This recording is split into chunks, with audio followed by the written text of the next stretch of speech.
तो ओके, ये शेयर वाले चैप्टर का लास्ट टॉपिक बचता है और काइंड ऑफ इम्पोर्टेंट टॉपिक है। तो टॉपिक का नाम है रिडम्पशन ऑफ प्रेफरेंस शेयर। ठीक है, तो एक प्रेफरेंस शेयर जब होता है तो उसमें एक प्रेफरेंशियल राइट ये होता है कि हम पहले से बता देते हैं after the certain period of time आप अपने शेयर्स को रिडीम कर सकते हैं। ठीक है, तो ये थोड़ा सा थ्योरी है, हम जान लेते हैं कि क्या क्या प्रोसीजर कैसे होता है, रिडम्पशन का क्या बाय लॉ क्या होता है, और उसके बाद हम प्रैक्टिकल क्वेश्चंस जब करेंगे तो क्वेश्चंस एक्चुअल में कैसे आएंगे वो समझ में आ जाएगा, और उसको अटेम्प्ट कैसे करना है वो भी समझ में आ जाएगा इन दिस होल प्रोसेस, है ना। तो रिडम्पशन ऑफ प्रेफरेंस शेयर के लिए अपना सेक्शन 55 एक्ट करता है ऑफ इंडियन कंपनीज एक्ट 2013। ठीक है, only fully paid preference share can be redeem. जो शेयर्स फुल्ली पेड अप हो चुके हैं, मान लीजिए हम 10 रुपया मांगे थे और 10 रुपया मिल चुका है, सिर्फ वही शेयर ही रिडीम्ड हो सकते हैं। ठीक है, फिर preference shares can be redeemed by, हम फ्री इशू ऑफ शेयर कर सकते हैं या फिर आउट ऑफ प्रॉफिट कर सकते हैं या फिर दोनों का कॉम्बिनेशन करके हम रिडीम कर सकते हैं। ठीक है, premium on redemption will be payable by, अगर ऑन कंपनी का मोटिव है टू अर्न प्रॉफिट तो उस पर सेक्शन 133 अप्लाई होगा, और वो ओनली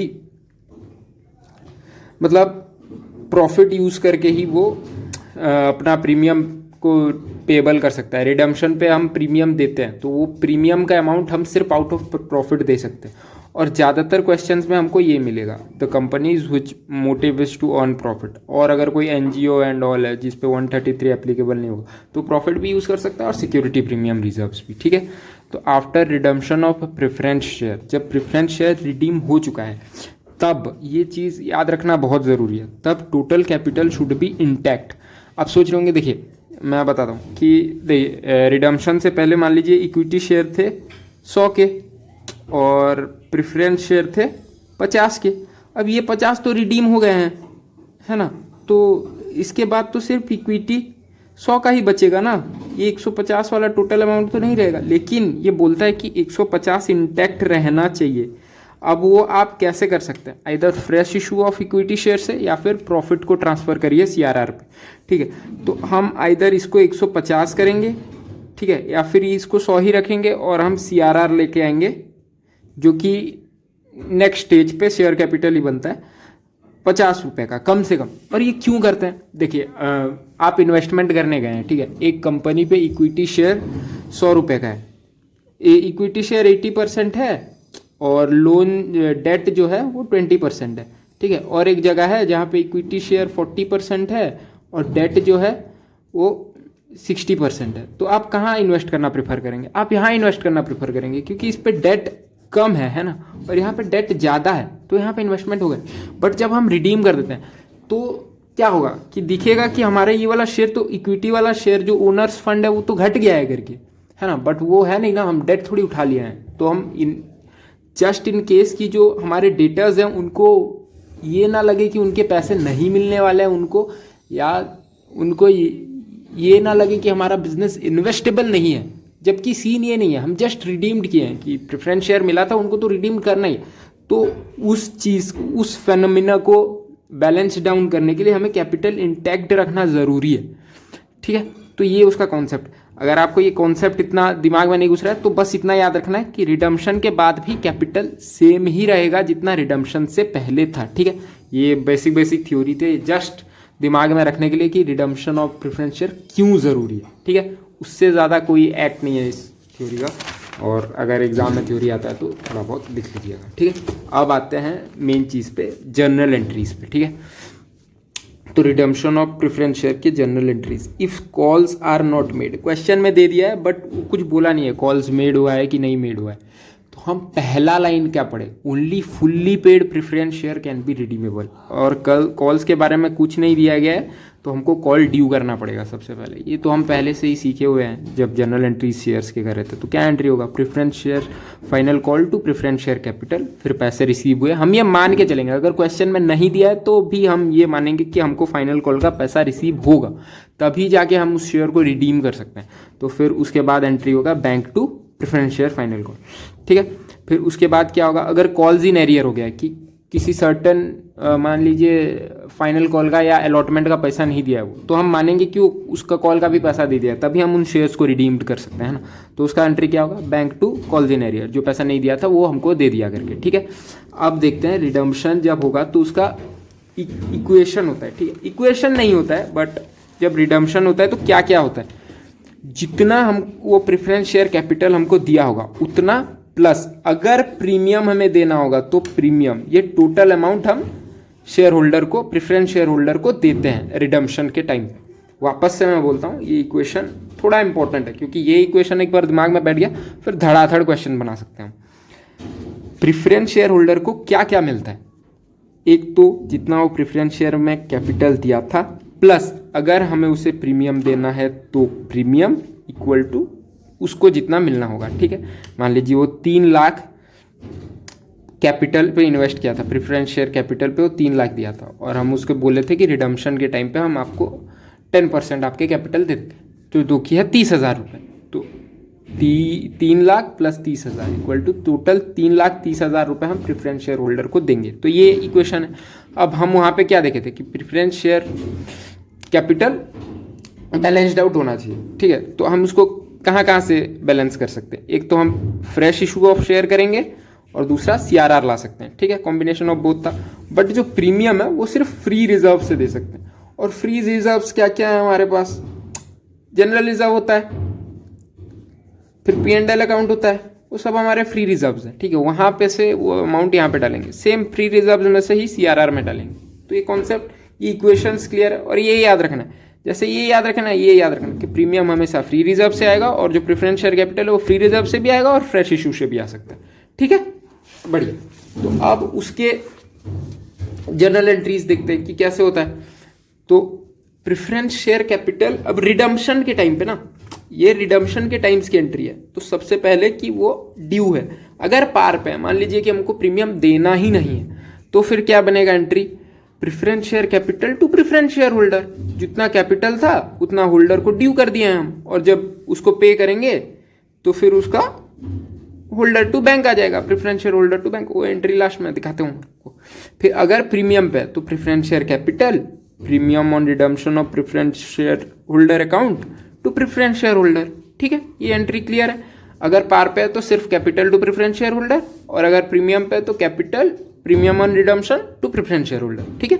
फिर adjustment of premium on redemption, देखिए हम यहाँ पे क्या बोले आपको कि ये जो प्रीमियम है ये फ्री रिजर्व से होगा, ठीक है। फ्री रिजर्व में क्या क्या आता है, जनरल रिजर्व, P&L अकाउंट आता है, तो उसको करेंगे अब। तो एडजस्टमेंट कैसे करेंगे, profit and loss to premium on redemption. ये जो प्रीमियम का अकाउंट था, यहाँ पे प्रीमियम कैंसिल आउट हो गया, यहाँ पे डेबिट हुआ था, यहाँ पे क्रेडिट हुआ, वो अमाउंट सेटल्ड हो गया, नॉट कैंसल्ड आउट। आप बोलेंगे कैंसल आउट करना था तो फिर लिखे क्यों, नो, हम ये अमाउंट कहाँ से लेके आएंगे, वो शो तो करेंगे ना अपने बुक्स में। ये अमाउंट हम P&L से लेके आए, जैसे हम वहाँ पे लिखे थे कि फ्री रिजर्व से लेके आएंगे, तो ये फ्री रिजर्व से आए, ठीक है। फिर उसके बाद क्रिएशन ऑफ CRR क्यों बना रहे हैं हम, इसके लिए यहाँ पे लिखे है ना कि प्रेफरेंस शेयर कैपिटल तो फ्री रिजर्व से आएगा और वो CRR से कंपनसेट होगा, तो वही वो CRR का लेके आएंगे। तो जनरल रिजर्व, P&L जो भी हमारे पास होगा, अगर सिर्फ जनरल रिजर्व होगा तो general reserve to capital redemption reserve CRR, या फिर अगर दोनों है या दोनों में से लाना पड़ रहा है, इसमें से आधा है ये खत्म हो गया और बाकी इसमें से लाए, तो ऐसे वाला एंट्री में भी ये एंट्री होगा, ठीक है। तो free reserve to capital redemption reserve, ठीक है। अब देखिए क्या क्या हो गया। सबसे पहले क्या हुआ, सबसे पहले तो हमें ये एंट्री, ड्यू वाली एंट्री हम किए, ठीक है। सबसे पहले ये इक्वेशंस की एंट्री किए। आप बढ़िया से देखिए, सबसे पहला एंट्री ये इक्वेशन का हुआ, कैसे, ये देखिए हुआ ना, ये इक्वेशन का एंट्री, तो हम इसको क्या बोलते हैं, फर्स्ट, ठीक है। फर्स्ट इक्वेशन का एंट्री हुआ। सेकंड एंट्री देखते हैं, सेकंड एंट्री क्या हुआ, एडजस्टमेंट का। किसका एडजस्टमेंट, वो भी प्रीमियम और रिडम्पशन का, तो ये सेकंड, ठीक है। उसके बाद क्या हुआ, CRR कैपिटल रिडम्पशन रिजर्व, ये थर्ड। उसके बाद क्या हुआ, फ्रेश इशू का। फ्रेश इशू का एंट्री तो बहुत ईजी है, bank to share capital to premium on redemption of reserve, ठीक है। और यहाँ पे याद रखिए फेस वैल्यू से ही फेस वैल्यू सिर्फ कॉम्पनसेट हो सकता है, वो देखते हैं हम क्वेश्चन में, आप अच्छे से समझेंगे, ठीक है। उसके बाद ये क्या हुआ, ये फोर्थ हुआ। और फिफ्थ में क्या हुआ, जब हम उसको पेमेंट कर दिए, ठीक है। आप ये इक्वेशन बना के 1 2 3 4 5 ऐसे इसको नंबरिंग कर दिया ना आपका, तो बस ये नंबरिंग, ये इक्वेशन बना के 1 2 3 4 5 कर देने से ना जो मेन एंट्रीज हैं वो उसका सीक्वेंस आपको समझ में आ जाएगा। ये कोई ट्रिक नहीं है या फिर ऐसे ही करना नहीं है, इट्स जस्ट कि मैं ऐसे करता हूँ और ये one of the easiest approach है टू रिमेंबर ऑल एंट्रीज और टू सिंप्लीफाई इट, क्योंकि ये इक्वेशन तो है ही। हम एक प्रेफरेंस शेयर होल्डर को उतना ही पैसे देंगे जितना वो कैपिटल लगाया होगा, जितना हम उसको प्रीमियम देंगे उतना। तो एंट्रीज का सीक्वेंस बस याद करना है कि सबसे पहले इक्वेशन की एंट्री, फिर हमें प्रीमियम देने की एंट्री, क्योंकि फ्री रिजर्व से वो बना रहे हैं, फिर फ्री रिजर्व से ये बना रहे हैं, सीआरआर बना रहे हैं, फिर हम फ्रेश इशू कर रहे हैं और लास्ट में उसको पैसे दे देंगे। यही तो है पूरा कॉन्सेप्ट, यही है। उससे करने से पूरे एंट्रीज जो हम यहाँ पे सीखे, स्टार्टिंग फ्रॉम ड्यू अगर पार पे है, प्रीमियम पे है, फिर एडजस्टमेंट ऑफ फ्री रिजर्व, फिर फ्री रिजर्व से सीआरआर, फिर फ्रेश इशू, फिर उनको पेमेंट, ठीक है। और अब हम एक क्वेश्चन करते हैं, ठीक है। तो ये रहा क्वेश्चन, ठीक है। बड़ा आसान सा क्वेश्चन है। अब क्वेश्चन करेंगे तो ज़्यादातर चीज़ें आपको समझ में आ जाएंगी। देखिए क्या लिखा है, Chaitra limited has 10,000 6% redeemable preference share of 100 each, ठीक है। These shares were due for redemption on 31 March 2020 at a premium of 10%। हम इनको प्रीमियम भी दे रहे हैं, तो preference share capital plus premium equal to preference share holder. ये तो इक्वेशन है हमारा, ये तो याद है हमको, ठीक है। तो इतना पढ़ लिया है हम। उसके बाद क्या लिखे, carry out the redemption of the company issued by 2500 equity share of 100 each eight a premium of 7.5। देखिए फ्रेश इशू ऑफ शेयर का बात हुआ था ना, तो ये फ्रेश इशू का यहाँ पे हो रहा है कि 2500 इक्विटी हम फ्रेश इशू किए हैं, ठीक है। The company had a balance of, ये फ्री रिजर्व्स का बात कर रहे हैं यहाँ पे, सिक्योरिटी प्रीमियम रिजर्व, ये हमारा फ्री रिजर्व नहीं है, बट ये है ना हमारा 9,75,000 इंटू P&L, ये तो हमारा फ्री रिजर्व ही है, ठीक है। तो हम इसे यूज करेंगे। इसे किस किस चीज में यूज करेंगे, एक ये प्रीमियम देने में और ये एक है प्रेफरेंस शेयर होल्डर का पार्ट पे करने में, क्योंकि पार्ट तो आधा पार्ट तो फ्रेश इशू से होगा और आधा पार्ट इससे हम पे करेंगे, ठीक है। ये समझ गए आप। तो सबसे पहले क्या बनाएंगे, इक्वेशन बनाएंगे। तो इक्वेशन क्या है, preference share capital plus premium equal to preference share holder. पहले इक्वेशन की एंट्री, उसके बाद फ्री रिजर्व्स को प्रीमियम पे ट्रांसफर करने की एंट्री, उसके एडजस्टमेंट की एंट्री, फिर फ्री रिजर्व को सीआरआर बनाने की एंट्री और फ्री रिजर्व से फ्रेश इशू की एंट्री, ठीक है। तो अब हम उसका जर्नल एंट्रीज करते हैं। तो जर्नल एंट्रीज का तो हम सीक्वेंस देखें, तो इक्वेशन की एंट्री क्या होगा, preference share capital to premium on redemption to preference share holder. ये आपको पता है ना, लाइबिलिटी है, लाइबिलिटी बढ़ रही है तो क्रेडिट होगी। प्रेफरेंस शेयर होल्डर को हम ड्यू कर रहे हैं, तो ये हमारी लाइबिलिटी है। लाइबिलिटी जब पे ऑफ करेंगे तो ये क्रेडिट होगी, जो कि लास्ट एंट्री में होगी, बैंक से जब पे करेंगे, है ना। तो ये हुआ। फिर उसके बाद सेकंड हम देखे थे कि प्रीमियम का, यहाँ पे जो प्रीमियम ऑन रिडम्पशन है उसको सेटल करना है। तो सेटल किससे करेंगे, P&L से। हमारा P&L में कितना बैलेंस है, 9,75,000, तो वहाँ से 1,00,000 रुपये यहाँ पे सेटल किए। P&L account debited to premium on redemption of preference shares, 1,00,000। फिर क्या करना है, फिर ये जो फ्री रिजर्व्स है, क्योंकि देखिए यहाँ पे ये कैलकुलेशन तो हम करेंगे ही वर्किंग में। फ्रेश इशू के बारे में क्या बोला गया, 2,500 equity share of 10 each of 100 each, जो फेस वैल्यू होगा ना सिर्फ वही एडजस्ट होगी। ये 7.5% प्रीमियम और सिक्योरिटी प्रीमियम रिजर्व है, वो सिक्योरिटी प्रीमियम रिजर्व हमारा फ्री रिजर्व नहीं है, तो उसको नहीं करना है। तो 2,500 इंटू 100, फेस वैल्यू कितना हुआ, 2,50,000, ठीक है। तो हमको कितना जुगाड़ करना है, हमको तो पूरा 10,00,000 जितना उससे रिडम्पशन से पहले था उतना ही रिडम्पशन के बाद होना चाहिए, है ना। तो 10,00,000 के हमारा 2,50,000 तो यहाँ पे हो गया है, 2,50,000 हमारा फ्रेश इशू से एडजस्ट हो गया। तो बाकी सब हम सीआरआर पे डलवाएंगे फ्री रिजर्व से। तो वो फ्री रिजर्व से जो डलवाए 7,50,000, उसका एंट्री क्या होगा, P&L to capital redemption reserve. देखिए यहाँ पे 9,75,000 था, 1,00,000 जा चुका है प्रीमियम ऑन रिडम्पशन के लिए और 7,50,000 जा चुका है कैपिटल रिडम्पशन रिजर्व्स के लिए। ठीक है, जो CRR हम बनाएंगे जस्ट इन ऑर्डर की कैपिटल इंटैक्ट रहे, जो हम 55 सेक्शन 55 पे यहाँ पे पढ़े थे ना कि यहाँ पे जो हम पढ़े कि कैपिटल इंटैक्ट रहना चाहिए, तो वो चीज़ ठीक, कैपिटल इंटैक्ट रखने के लिए हम कर रहे हैं। तो उसकी एंट्री होगी P&L account to capital redemption reserve. फिर क्या हुआ, ये कर दिए, मतलब ये कर दिए। अब फ्रेश इशू करेंगे। फ्रेश इशू का एंट्री क्या होगा, bank to share capital to security premium reserve. Security premium reserve ये देखिए 100 रुपये का 7.5 क्या होगा, 7.5 रुपीज़। तो 7.5 इंटू 2500 18750, ये पूरा फ्रेश इशू का ये एंट्री होगा। और लास्ट में देखिए 1 1 2 2 3 3 4 4 और लास्ट में पेमेंट की एंट्री, पेमेंट जो लाइबिलिटी थी वो कम हुई तो debit to bank, bank asset था, पैसा गया वहाँ से 11 लाख। जैसे हम यहाँ पे कैलकुलेट किए थे कि 10 लाख रुपया प्रेफरेंस था, यहाँ पे दिया है ना कि 10,100 का तो कितना हो जाएगा, 10 लाख रुपए हमने टोटल वो कैपिटल पे इन्वेस्ट किया। और यहाँ पे दिया है कि 10%, तो 10 लाख का 10% 1 लाख हुआ ना, तो टोटल हमें उसे 11 लाख देना चाहिए था और हम यहाँ पे 11 लाख दे दिए। तो ये क्वेश्चन यहाँ पे सॉल्व हो गया।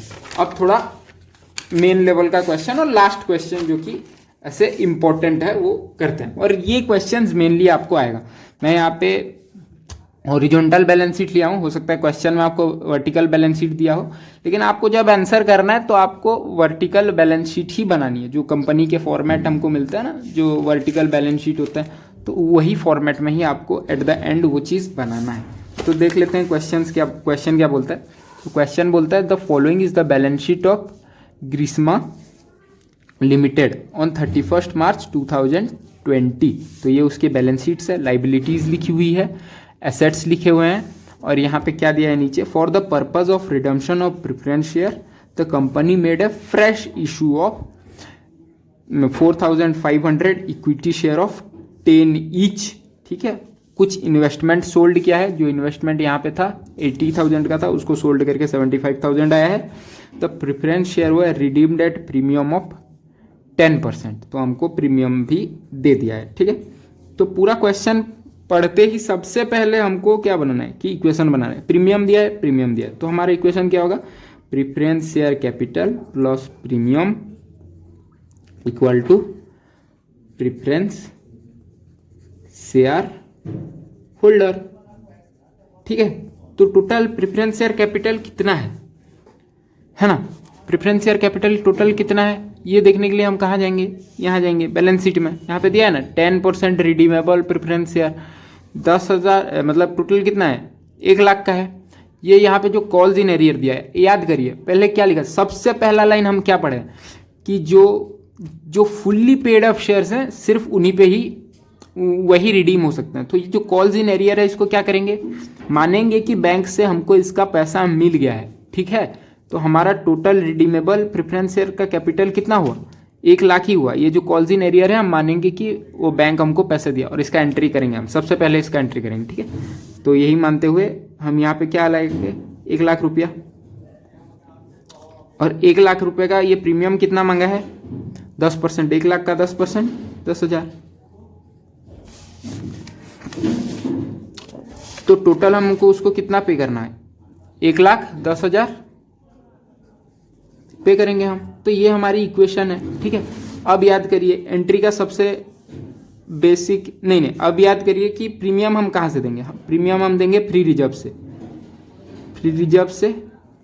ठीक है, और ये कहाँ से करेंगे, फ्रेश इशू से और फ्री रिजर्व से। तो फ्रेश इशू के बारे में हमें यहाँ पे दिया है कि फ्रेश इशू करेंगे हम 4,500 शेयर ऑफ 10 ईच, और बाकी जितना बचेगा हम कहाँ से करेंगे, फ्री रिजर्व से। फ्री रिजर्व हमारे पास क्या क्या है, क्या जनरल रिजर्व हमारा फ्री रिजर्व है, जी बिल्कुल। क्या कैपिटल रिजर्व हमारा फ्री रिजर्व है, नहीं। कैपिटल रिजर्व जितना यहाँ है उतना ही उसके बाद वाले बैलेंस शीट में भी रहेगा। ठीक है, क्रेडिटर्स हमारे रिजर्व हैं क्या, नहीं है। तो हमारे पास फ्री रिजर्व के नाम पे सिर्फ 1 लाख रुपया है, और उसको कैसे एडजस्ट करना है वो हम इस पर देखेंगे। ठीक है, तो अब ये टोटल करने के बाद इसका पैसा यहाँ से आएगा, इसका पैसा यहाँ से आएगा, तो हम एंट्रीज की नंबरिंग करेंगे। पहला इक्वेशन का नंबर 1 होगा, फिर हम प्रीमियम के लिए फ्री रिजर्व से लाएंगे, उसको सेकेंड एंट्री करेंगे, फिर जो फ्री रिजर्व से आएगा थर्ड एंट्री, तो अब ये चौथा एंट्री, और अब हम करेंगे टोटल उसको पे करने का 5वां एंट्री। ठीक है, ये 5 एंट्री है। और अब इसके बीच में हम और 2 एंट्रीज आएंगे जो हमें याद करना है। याद नहीं करना है, हर क्वेश्चन में याद नहीं कर सकते हैं ना, there would be variations in different questions. तो इस पे जैसे दिया है कि कॉल्स इन एरियर हुआ है, तो हमें ये याद करना है कि ये जो कॉल्स इन एरियर है हमें इसका पैसा बैंक में मिलेगा, तो इसका एंट्री एक तो करेंगे। ठीक है, और एक तो एंट्री किसका है, ये है इन्वेस्टमेंट वेयर सोल्ड फॉर 75,000, इसका एंट्री 75,000, तो इसका एक एंट्री होगा। क्या ये लॉस पे हुआ है या प्रॉफिट पे हुआ है?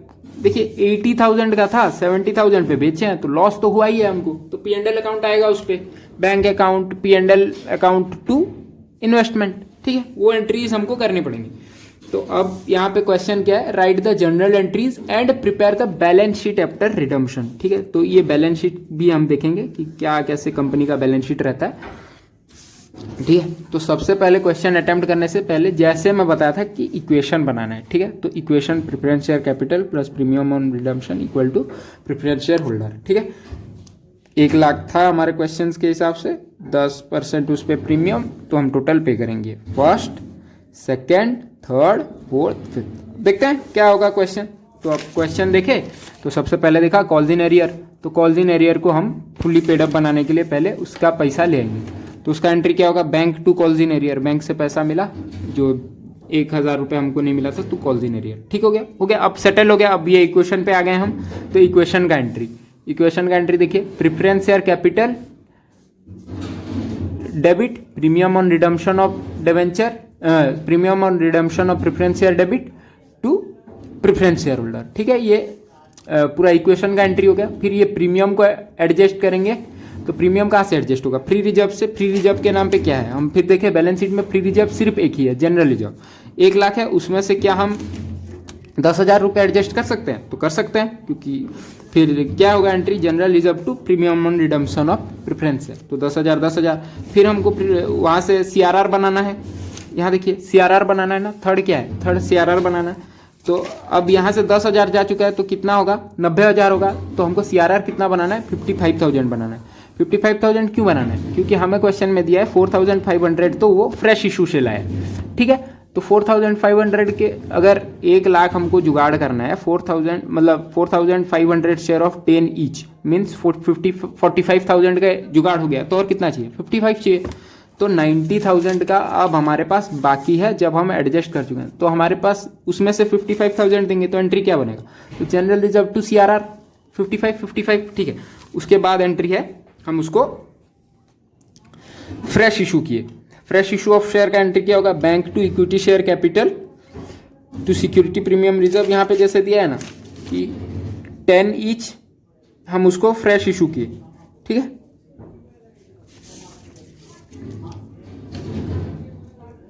तो ये और प्रीमियम ऑफ 1%, जो 1 रुपया का प्रीमियम था, उसमें मैं क्वेश्चन में लिखा नहीं हूँ, तो इसमें ऑफ एंड प्रीमियम ऑफ ₹1।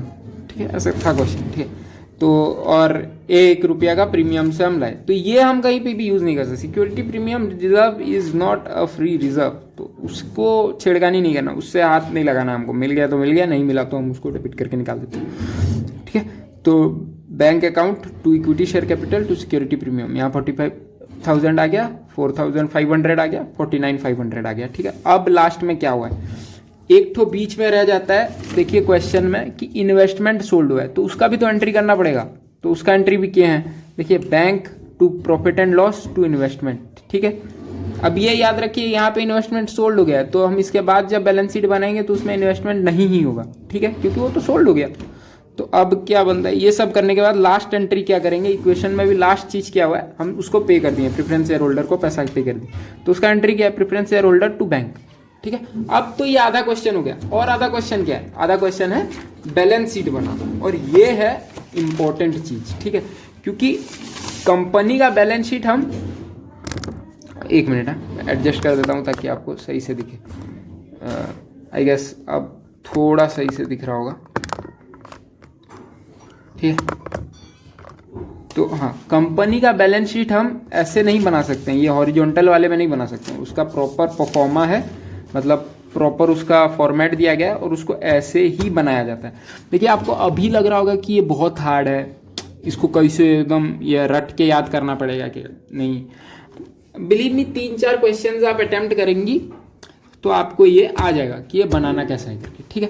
तो बहुत मतलब इजी, बहुत इजी तो क्या ही बोलूँगा, बट हाँ क्वेश्चन अटेम्प्ट करेंगी तो आपको समझ में आ जाएगा कि कैसे बनाना है। Let me give you a view की बनाते कैसे हैं करके, ठीक है। तो इसमें कॉलम तो 3 ही होते हैं, एक पर्टिकुलर नोट नंबर और ये अमाउंट वाला कॉलम। ये जो नोट नंबर होता है ये वर्किंग होता है, हम दिखाएंगे आपको क्या कैसे होता है, ठीक है। तो सबसे पहले आता है इक्विटीज़ एंड लाइबिलिटीज़। हम जब हॉरिजॉन्टल बनाते हैं तो सबसे पहले क्या लिखते हैं, लाइबिलिटी लिखते हैं और एसेट लिखते हैं, ठीक है। तो जब हम ये वाला बनाते हैं तो इधर सबसे पहले कैपिटल आता है ना, मतलब कैपिटल तो प्रोप्राइटर के केस में आता था, पार्टनर्स के केस में आता था। कंपनीज में क्या लिखते हैं, इक्विटी होगा। तो सबसे पहले जैसे यहाँ पे लाइबिलिटीज इस साइड से शुरू करते थे ना, लाइबिलिटीज एंड वो करके, तो सबसे पहले इक्विटीज एंड लाइबिलिटीज लिखेंगे, ठीक है। तो सबसे पहले जैसे हम ऊपर लिखते थे कि कैपिटल आता था, तो हमारा उसी तरह से यहाँ पे क्या होगा, शेयर होल्डर फंड्स होगा। तो यहाँ पे शेयर होल्डर फंड्स में सबसे पहले शेयर कैपिटल और फिर रिजर्व्स एंड सरप्लस। ये याद रखना पड़ेगा कि शेयर होल्डर फंड्स, उसके अंदर शेयर कैपिटल, फिर रिजर्व्स एंड सरप्लस। फिर याद करना, नॉन जो है वो पहले आएंगे, ठीक है। नॉन करेंट लाइबिलिटीज़ जैसे यहाँ पे पहले आया, तो ऐसे ही एसेट के टाइम पे नॉन करेंट एसेट्स भी पहले आएंगे। तो नॉन करेंट लाइबिलिटीज़ फिर करेंट लाइबिलिटीज़, ठीक है। नॉन करेंट लाइबिलिटीज़ क्या है, जो 1 साल से बाद में जिन लाइबिलिटीज़ को पे किया जाएगा, ठीक है। लॉन्ग टर्म लाइबिलिटीज़ जिसे हम बोलते हैं। तो नॉन करेंट लाइबिलिटीज़ फिर करेंट लाइबिलिटीज़। करेंट लाइबिलिटीज़ में ट्रेड पेबल जो है उसके बाद हम उसको लिस्ट कर सकते हैं यहाँ पे, ठीक है। फिर एसेट में क्या आएगा, एसेट में non current asset, current asset, ठीक है। नॉन करंट एसेट में भी टेंजिबल इंटेंजिबल, करंट एसेट में current investment, inventories, cash in hand and cash equivalent, ठीक है। ये एक बार आप करने की कोशिश करिएगा, मतलब ऐसे बिना देखे बस फॉर्मेट बनाने की कोशिश करिए, क्योंकि फॉर्मेट बनाने के पास तो अमाउंट ही करना है। और मेन चीज़ आपको ये नोट्स टू अकाउंट जो हम यहाँ बनाए हैं वो करना पड़ेगा आपको, ठीक है। तो आप ये बना दिए, ये परफॉर्मा तैयार कर दिया आप और लिख दिए। और अब हम आ जाते हैं नोट्स टू अकाउंट पे डायरेक्ट, ठीक है। तो सबसे पहला चीज कि शेयर कैपिटल, जो नोट्स टू अकाउंट्स बना है उसमें शेयर कैपिटल पे अमाउंट क्या किया जाएगा। तो इक्विटी शेयर कैपिटल में कितना रुपया जाएगा, देखिए पहले क्वेश्चन में दिया हुआ था कि इक्विटी शेयर, मतलब बैलेंस शीट में तो था ही 5 लाख का, तो वो 5,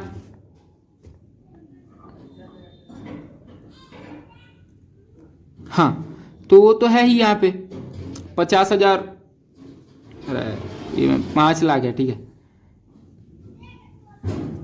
तो 5 लाख का था जैसे क्वेश्चन में देता, तो पहले से 5 लाख का था और फिर हम यहाँ पे फ्रेश इशू किए हैं। फ्रेश इशू कितना के किए हैं, 4,500 ऑफ 10 ईच, तो 45,000। तो 5 लाख वो 45,000 ये, तो अमाउंट कितना बनता है 5,45,000, ठीक है। ये बना, तो हम उसको लिख देंगे बैलेंस शीट में शेयर कैपिटल के सामने 5,45,000, ठीक है। उसके बाद रिजर्व एंड सरप्लस, तो हम रिजर्व एंड सरप्लस का कॉलम देखने आएंगे अब।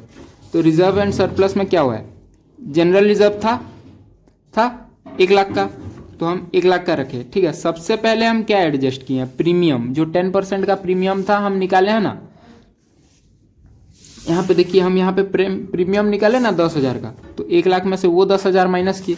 फिर हम फ्रेश इशू में यहाँ पे जो शेयर कैपिटल के लिए जो 55,000 निकालिए वो निकाल लिए, तो 55,000 माइनस कर दिए, तो बचा कितना, जनरल रिजर्व 35,000 का, ठीक है।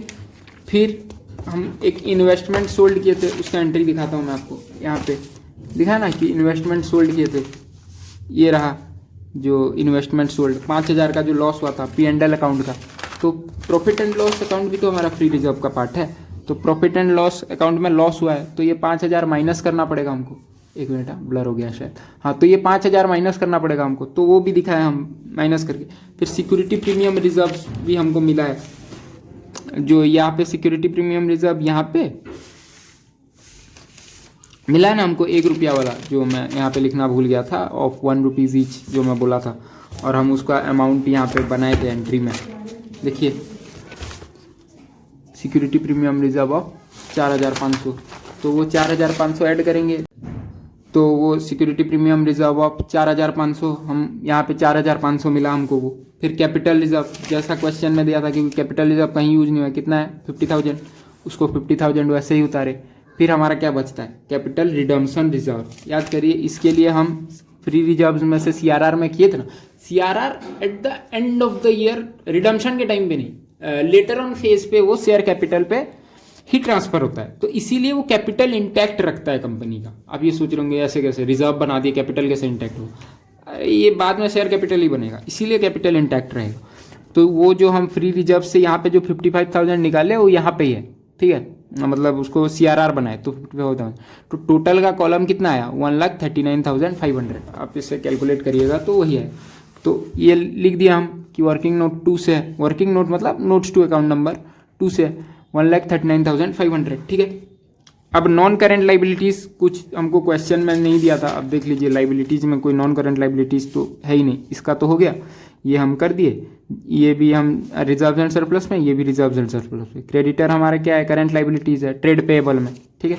तो करंट लाइबिलिटीज ट्रेड पेएबल में क्रेडिटर कितना है, जितना लिखा था उतना, क्रेडिटर के साथ तो कुछ हुआ ही नहीं है, तो 1,51,000 हो गया। तो टोटल में कितना हुआ 8,35,500। बैलेंस शीट है तो दोनों बैलेंस करना चाहिए। अब देखते हैं एसेट वाले साइड में क्या क्या हो रहा है।